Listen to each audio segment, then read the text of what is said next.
Hello dear friends, BA part द्वितीय की आज की इस कक्षा में आप सभी का स्वागत है।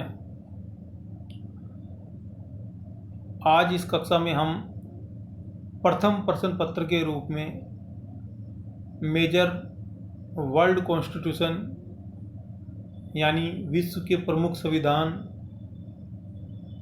विश्व की प्रमुख राज्य व्यवस्थाएं प्रश्न पत्र का अध्ययन करेंगे। पिछले कुछ व्याख्यानों में हमने विश्व के द्वितीय सबसे महत्वपूर्ण संविधान अमेरिका के संबंध में चर्चा की थी और बहुत से व्याख्यानों के माध्यम से अमेरिकी राज्य व्यवस्था, अमेरिकी पॉलिटिकल सिस्टम को समझने का प्रयास किया था। और उसी कड़ी के अंतर्गत आज हम इस व्याख्यान में अमेरिकी शासन व्यवस्था के अगले चरण का अध्ययन करेंगे। तो आइए हम शुरू करते हैं। अमेरिकन कॉन्स्टिट्यूशन, अमेरिका में कानून बनाने की प्रक्रिया। मित्रों, किसी भी शासन व्यवस्था में कानून निर्माण की प्रक्रिया सबसे महत्वपूर्ण मानी जाती है, क्योंकि राष्ट्र की शासन व्यवस्था का संचालन इन्हीं कानूनों के माध्यम से किया जाता है। लेकिन यह उस राष्ट्र की राज्य व्यवस्था के स्वरूप पर निर्भर करता है कि उस देश में कानून निर्माण की प्रक्रिया क्या होगी। यदि हम अमेरिकी कांग्रेस द्वारा निर्मित कानूनों और ब्रिटिश संसद द्वारा निर्मित कानूनों का तुलनात्मक अध्ययन करते हैं तो हमें इनमें कुछ अंतर दिखाई देता है,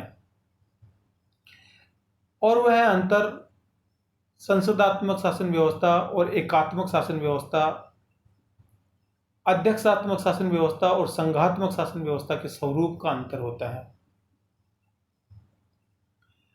तो आइए हम बात करते हैं अमेरिका में कानून बनाने की प्रक्रिया।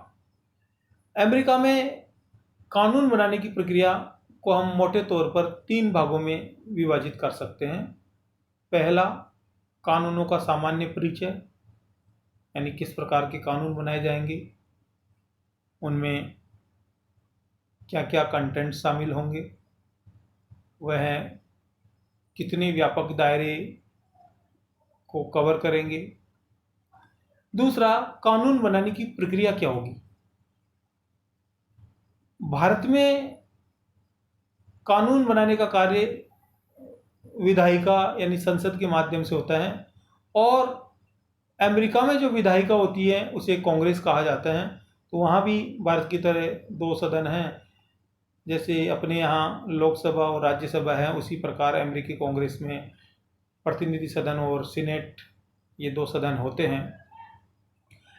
तीसरा, अमेरिकी कानून बनाने की प्रक्रिया की ब्रिटेन से तुलना, इन दोनों में क्या अंतर है, तो इसलिए हम ब्रिटेन की शासन व्यवस्था से इसकी तुलना करते हैं। अमेरिका में कानून बनाना कांग्रेस का मुख्य कार्य है। वहाँ सरकारी और गैर सरकारी दोनों प्रकार के विधेयक संसद के सदस्यों द्वारा ही रखे जाते हैं। अपने यहाँ भी विधेयकों को 2 भागों में विभाजित किया गया है।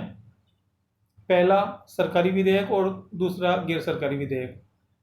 अपने यहाँ जो विधेयक कार्यपालिका के सदस्यों द्वारा प्रस्तुत किए जाते हैं, यानी मंत्री परिषद के सदस्यों द्वारा प्रस्तुत किए जाते हैं, उसे सरकारी विधेयक की संज्ञा दी गई है। और जो विधेयक विधायिका के अन्य सदस्यों द्वारा प्रस्तुत किए जाते हैं, उन्हें गैर सरकारी विधेयक की संज्ञा दी गई है। अमेरिका में विधेयक किसी भी सदन में पहले रखे जा सकते हैं, लेकिन धन विधेयक सबसे पहले प्रतिनिधि सदन यानी निम्न सदन में ही रखे जाते हैं। भारत में भी धन विधेयक के संबंध में यही प्रारूप अपनाया गया है कि भारत में धन विधेयक पहले लोकसभा में ही रखा जाएगा, उसके बाद में वह राज्यसभा में जाता है। और ऐसा ही सिस्टम अमेरिकी शासन व्यवस्था में है।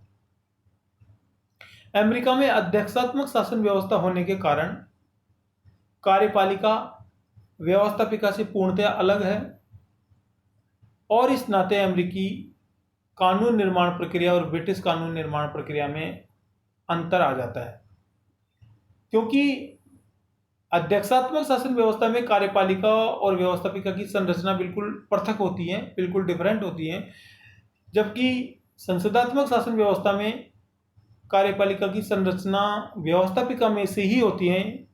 इट मीन्स कार्यपालिका व्यवस्थापिका का ही अंग होती है। तो ये अंतर है और इसी अंतर के कारण कानून निर्माण की प्रक्रिया में भी अंतर आ जाता है। अमेरिका में कानून बनाने की प्रक्रिया, सबसे पहला है बिल प्रस्तुतिकरण। अमेरिका में प्रतिनिधि सदन में कोई भी सदस्य अपने हस्ताक्षर से विधेयक की एक प्रति सदन के क्लर्क की डेस्क पर रखे संदूक में डाल देता है। वहाँ एक क्लर्क की टेबल पर, डेस्क पर एक संदूक होता है, उसमें कोई भी सदस्य प्रस्तुत किए जाने वाले विधेयक की एक प्रति उसमें डाल देता है। जबकि सीनेट में विधेयक किसी भी सदस्य द्वारा अध्यक्ष की स्वीकृति से सेक्रेटरी की संदूक में डाला जाता है और जो ये विधेयक संदूक में डाले जाते हैं इन पर तुरंत कार्यवाही होती है और इन पर तुरंत प्रोसेस में लेकर नंबर डाल दिया जाता है और उसके बाद इसे छपने के लिए सरकारी प्रेस में भेज दिया जाता है। गवर्नमेंट की जो सरकारी प्रेस होती है उसमें भेज दिया जाता है ताकि अगले दिन सभी सदस्यों को उस बिल की प्रतियां दी जा सके। इस प्रक्रिया को ही अमेरिका में विधेयक का प्रथम वाचन भी कहा जाता है। प्रथम वाचन यानी ये जो विधेयक को रखने की जो प्रक्रिया है और जो बाकी कांग्रेस के अन्य सदस्यों को जो सूचित करने की जो प्रक्रिया है, इसे प्रथम वाचन की संज्ञा दी गई है। विधेयक को शीर्षक के अनुसार संबंधित स्थायी समिति में भेज दिया जाता है। इस समिति के द्वारा विधेयक की पूरी तरह छानबीन की जाती है। यदि यह समिति विधेयक को आवश्यक नहीं समझे तो उसकी फाइलिंग करके उसे पेंडिंग डाल देती है, आवश्यक नहीं समझे तो, और यदि आवश्यक समझे तो उसे प्रोसेसिंग में ले लेती है। अमेरिका में सामान्यतः विधेयक की व्याख्या करने के संबंध में समितियां ही सर्वेसर्वा होती हैं। अमेरिका में विधेयकों की व्याख्या करने में जो स्थायी समितियां हैं और जो संबंधित समिति होती है उसको बहुत अधिक शक्ति है। वे चाहे तो विधेयक को पेंडिंग कर दे, वे चाहे तो विधेयक को आगे कानून बनाने के प्रक्रिया में या एक्ट बनाने की प्रक्रिया में आगे बढ़ा दें। और आप यकीन मानिएगा अमेरिका में इन समितियों की जो इतनी शक्तिशाली होने का एक उदाहरण मैं आपको देता हूं कि अमेरिका में लगभग 90-95% विधेयक केवल इसी कारण रिजेक्ट हो जाते हैं कि उन्हें समितियां आगे प्रोसेस में नहीं लेती या समितियां उन्हें कानून बनने के लिए उपयुक्त नहीं मानती।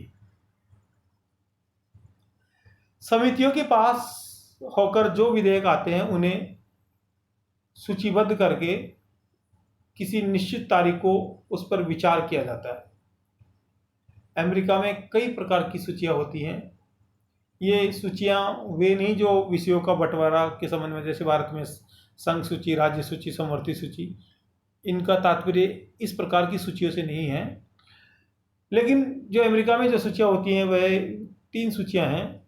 संघीय सूची, जिसमें वे विधेयक सम्मिलित किए जाते हैं जो आय व्यय से संबंधित होते हैं, जो सार्वजनिक संपत्ति से संबंधित होते हैं। दूसरा, सभा की सूची। इस सूची में वे विधेयक सम्मिलित किए जाते हैं जिनका वित्तीय मामलों से, आय व्यय से कोई लेना देना, कोई संबंध नहीं होता है।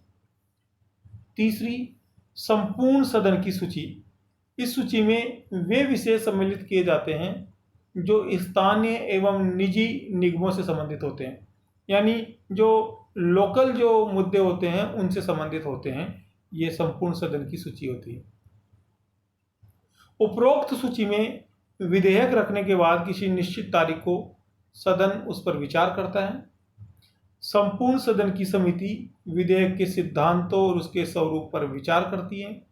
उसकी प्रत्येक धारा, उपधारा, उसके प्रत्येक शब्दों को बहुत गहराई से व्याख्या की जाती है, उन पर विचार किया जाता है और इस सारी प्रक्रिया को विधेयक का द्वितीय वाचन कहा जाता है। तृतीय वाचन में विधेयक पर सामान्य दृष्टि से ही विचार करने के बाद अंत में बहुमत से इस पर निर्णय ले लिया जाता है। यानी तृतीय वाचन में कुछ नहीं होता, जो ज़्यादा प्रोसेस होता है, जो ज़्यादा गहन मंथन होता है, वह द्वितीय वाचन में होता है और तृतीय वाचन में इस पर सामान्य दृष्टि से विचार करके इसे बहुमत से पारित कर दिया जाता है। एक सदन से पारित होने के बाद यह विधेयक दूसरे सदन में जाता है। दूसरे सदन में भी विधेयक उसी प्रक्रिया से गुजरता है जिस प्रक्रिया से प्रथम सदन में पास हुआ था। यदि उक्त विधेयक के संबंध में दोनों सदन सहमत नहीं हो तो दोनों सदनों की संयुक्त बैठक में विधेयक पर निर्णय लेकर गतिरोध को दूर किया जाता है। यानी एक जॉइंट मीटिंग बुलाई जाती है और उस विधेयक से संबंधित गतिरोध को दूर करने का प्रयास किया जाता है और दोनों सदनों का यदि गतिरोध दूर नहीं हो तो फिर वह विधेयक समाप्त माना जाता है। लेकिन बहुत से मामलों में गतिरोध को समाप्त करने में सफलता अधिकतर मामलों में मिल जाती है। जब विधेयक कांग्रेस के दोनों सदनों से पारित हो जाता है तो फिर उसे राष्ट्रपति की अनुमति के लिए भेजा जाता है। राष्ट्रपति या तो उस विधेयक को अपनी स्वीकृति दे देता है या फिर उसे अपने नियमित निषेधाधिकार शक्ति यानी वीटो पावर जो होती है उसका प्रयोग कर कुछ कानूनी आपत्तियों के साथ कांग्रेस को पुनः लौटा देता है। यानी या तो स्वीकृति देना या उसको कुछ आपत्तियों के साथ कांग्रेस को वापस लौटाना। लेकिन यदि कांग्रेस उस विधेयक को पुनः 2/3 बहुमत से पारित कर देती है तो फिर राष्ट्रपति को उस विधेयक पर अनुमति देनी होती है। यानी अब राष्ट्रपति उस विधेयक पर अपना निषेधाधिकार यानी वीटो पावर का प्रयोग नहीं कर सकता और फिर राष्ट्रपति के हस्ताक्षर से वह विधेयक एक्ट बन जाता है, यानी विधि बन जाता है, कानून बन जाता है।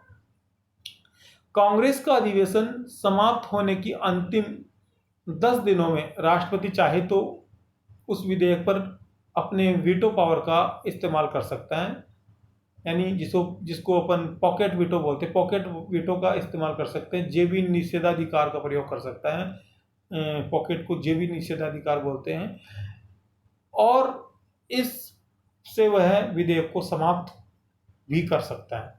तो ये विधेयक के संबंध में जो प्रक्रिया थी, कानून निर्माण के संबंध में जो प्रक्रिया थी, वह मैंने समझाने का प्रयास किया।